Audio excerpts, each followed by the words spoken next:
Morning guys, I'm still at YWAM Balut in Manila, and I realized yesterday I didn't really show you where I'll stand. So because I'm helping these guys out making some videos, they're putting me up for free, which is really nice, and I got actually my whole room. That's where I sleep, that's where I put all my stuff, that's where I'm like editing and copying files. The center is pretty huge because not only does it house a bunch of their staff, but foreigners that come in to help out with different ministries will also stay here, or they'll stay here for a little bit and then go somewhere else. So they're like amazing at hospitality, and they actually are even making me breakfast, lunch, and dinner. What? I'm gonna go eat some breakfast.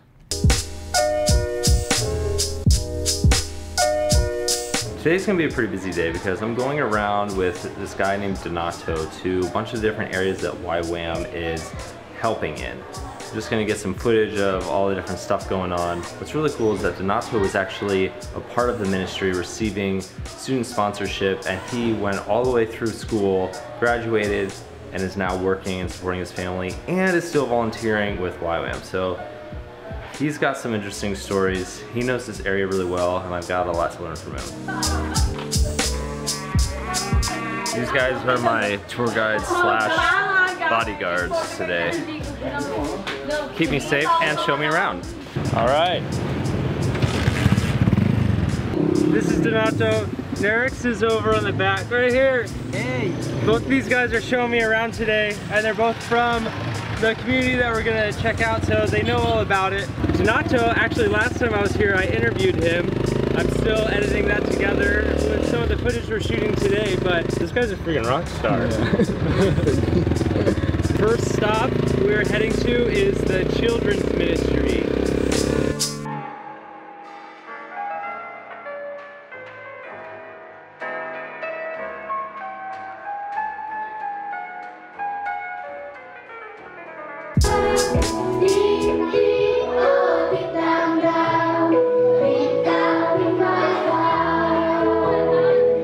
Today's really special here because they're actually celebrating the birthdays for this month.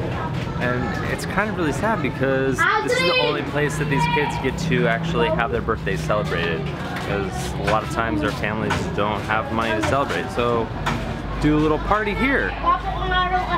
Cupcakes, presents, sing happy birthday, you know, super basic things, but it's really special.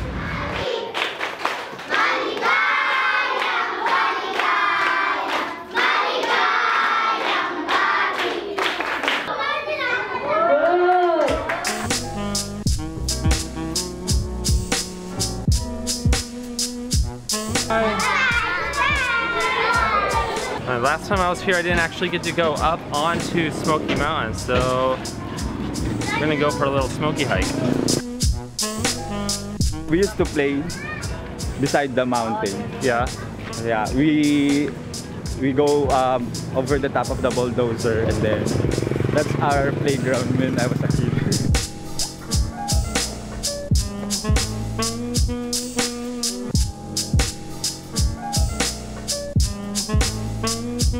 So the buildings that are down around the Smoky Mountain are actually government housing, where they've relocated people from like temporary housing, like shanty towns, slum areas, into this permanent housing. But up on the hill here, there's still a bunch of homes, and these are technically like illegal squats, but no one really bugs them. And Filipinos are pretty resourceful. They've got like power set up, and so all these places have some electricity, and there's even like a little internet cafe where kids are playing on computers and stuff.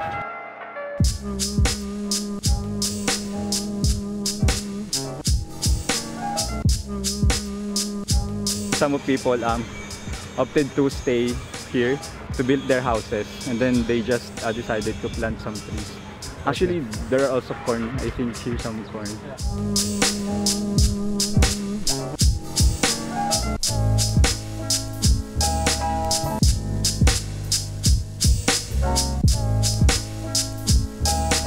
Even though the the government closed the Smoky Mountain dump site 12 years ago, people still go around different parts of the city and bring the trash they collect here to sort it and find the recyclables and things they can sell. So you can still see a lot of fresh garbage here so they can sort it and earn money.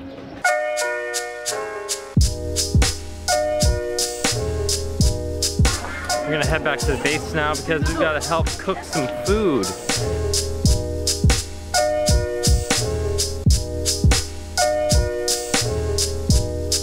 I think we missed our chance to help. They already made us lunch.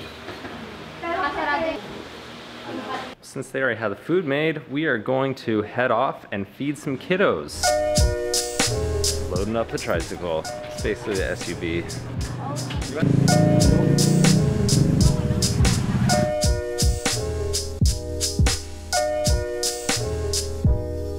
We just got to the place where we're doing the feeding ministry, and it's in this kind of warehouse situation thing where there's a lot of people living both downstairs and upstairs and just all around everywhere. But there's an open spot where they do feeding ministry with a bunch of the kids.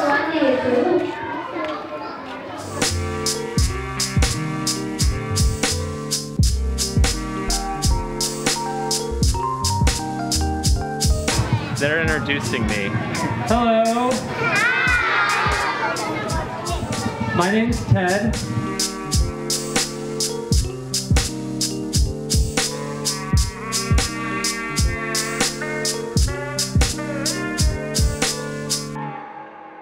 We're gonna go visit one of the college students in their home over here. Check it out. But, okay.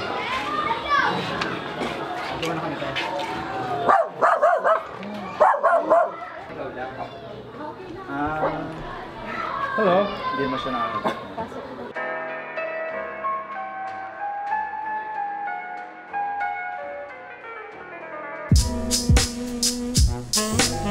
It was really special to actually get to see inside someone's home here.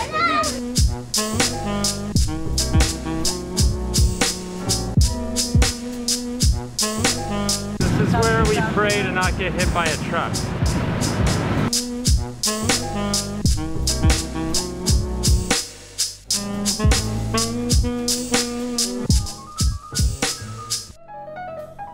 Well,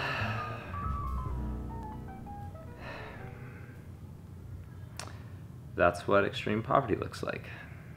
I'm thankful that those folks were willing to welcome me into their homes and let me ask them a couple questions. There's definitely a difference between being out on the street and then being inside their home that like brought it to like the next level of reality for me. I think, I don't know, being out on the street, it's like this, it's still kind of a distance thing for me. And then it's very like in your face, like, oh, you live here. There's, your floor is made of dirt and trash. I'm not really sure what to think or say. The encouraging thing about the ministry is how there are students that are going through college and getting jobs, and they really are breaking the cycle of poverty for their families, which is powerful and so cool. And all of the people that are on staff here and are working in these neighborhoods are actually from those places. They've lived in those places. Many of them still live there, and they are choosing to stay and serve that community. Dang. I don't know what to say. I don't know what to say. I wanted to leave those homes when I was in there. I was like, that was my initial like gut feeling. It was like, I want to leave. I don't want to be in this place, but they can't leave. That's what power is. That's what privilege is. I can bust out my blue passport and go anywhere in the world tomorrow. But you know what? They have joy too. Like, these folks aren't just like animalistic creatures scavenging. They're humans with emotions and complicated needs and trauma and relationships and families and dreams. Today was intense. I saw a lot of stuff, saw a lot of really deep brokenness, but there's still a lot of hope that I was able to witness as well, and YWAM is doing some really cool stuff. Their ministries are blessing people. People are getting to hear about Jesus, and people are getting fed, and people are getting educated and dreaming. That's the biggest thing. Kids have hope, and they're dreaming of a future, and they are going to break out of the cycle of poverty. So the next couple days, I'm going to crank out some edits because I want to be able to give them a video before I leave in like 3 days. So that's a wrap on the vlog today. Make sure you guys like and subscribe and press that notification button. I'll see you soon.